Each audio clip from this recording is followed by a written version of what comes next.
Thanks for your time this morning. Mr. Clare, you must be pleased with the news that this has seemingly been a fruitful operation. Yeah, thanks, Paul. It has been a major breakthrough by the Australian Federal Police, and they've done this work working very closely with police in Indonesia as well as Malaysia and Thailand.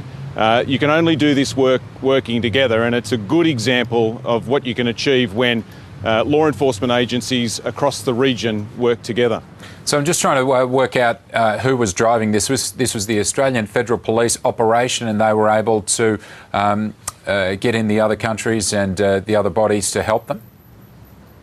Yeah, they were. Federal Police work with Indonesian authorities on a day-to-day basis in Indonesia. They also work very closely with the Malaysian Special Branch Police on a regular basis. The Federal Police led this investigation. As you just heard, it led to the arrest of 4 people in Australia, 2 in Sydney, 2 in Melbourne. It's also led to the arrest of 2 people now in Thailand, with the prospect of potentially more arrests. And what do you say about future operations such as this, with this seemingly successful outcome?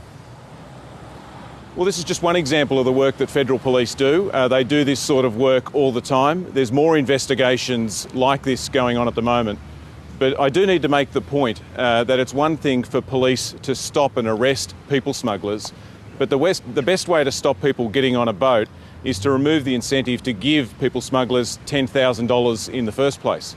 Last time I was on the program in December, I had to report that 200 people had died off the coast of Indonesia.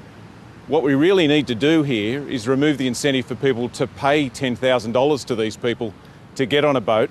And the best way to do that is by telling people that if you get on a boat, you'll end up in Malaysia rather than Australia.